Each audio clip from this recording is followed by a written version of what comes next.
Hi, I'm Mr. Johnson. My name's Taylor Brown. And I taught here for 7 years at Mount Tahoma. And I have been at Mount Tahoma for 2 years. And ran the MTTV broadcast for all 7 years.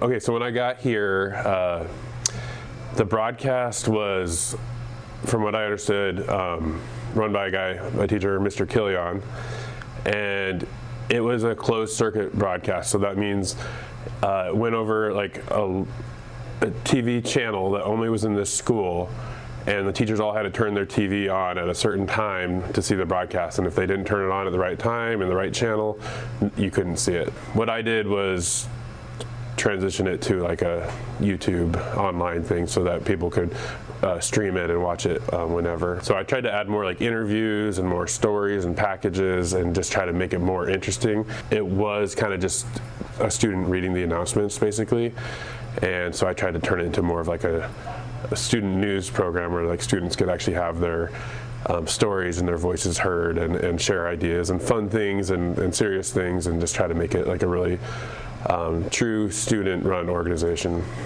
So when I came in, I'm coming from a background in design. I didn't have any formal background in broadcasting or video production, so it was definitely a daunting task to take on this big operation that is MTTV.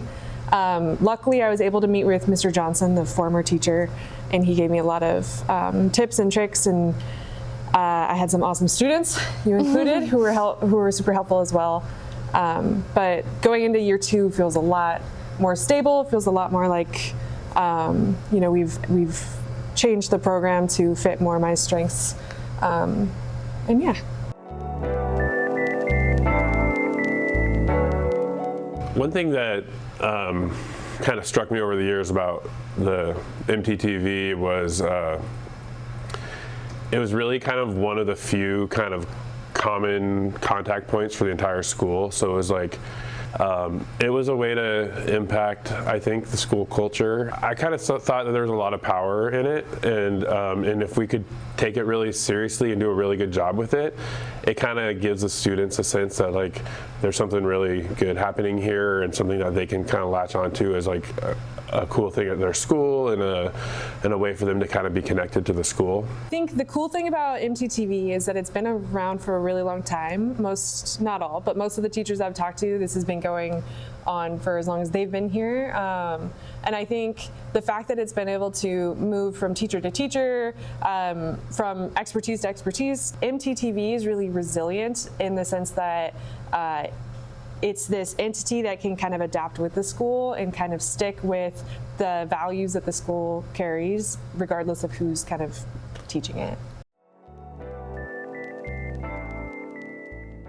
I really liked students that wanted to be here and wanted to tell stories and wanted to do more than the bare minimum. This broadcast is like a all hands on deck situation, and I needed students that would show up and just work and plug holes and make things happen. I think the kids that are going to do the best in this class are kids that want to be here. First and foremost, it's first period. And so you have to come to first period. You have to want to be here on time in order for this class to work.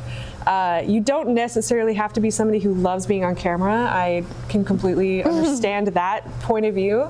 But you should be somebody who's down to work in this really collaborative environment, right? We run it like a studio. You have a job for the week. Yeah, people that want to get involved in the community in some way, that want to make this lasting impact on their school. Whenever I would see a student that was passionate and wanted to work and cared more about the production than their own, whatever was going on, like those are students that I was really trying to work with and trying to promote and put in charge. There's not necessarily, really structured step-by-step, here's what you're doing every minute of every day. You have to kind of take some initiative and be willing to kind of put yourself out there and try new things and learn new things, and we're constantly evolving, like I said, so there's a lot of ambiguity in terms of how the classes run, but also a lot of freedom. So if that's something exciting to you, I think that those would be the students that fit the most into this class.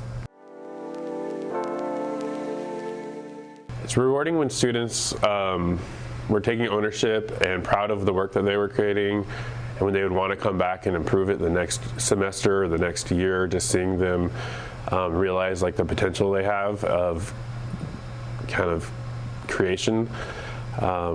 It was rewarding to see students who maybe weren't confident at first become more confident and either more of a leader or more of an on-screen presence, and just kind of seeing students overcome the fear of being seen by the whole school and maybe messing up a word or something like that, but coming back and getting better and better. Like, that's super rewarding and valuable. I think it also was rewarding to be a part of Mount Tahoma's identity. Like, when we started, it was a very small, unknown broadcast. And I remember looking at Silas, and they had like 400 subscribers on YouTube. And I would make my students watch Silas's broadcast and be like, how can we do this better?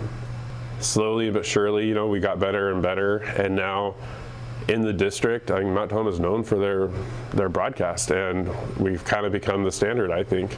You know, I checked the other day, it was like over 700 subscribers. We've almost doubled, you know, where Silas was. And so it's just kind of cool to like give Mount Tahoma like another identity, something that we're good at. It's not just sports.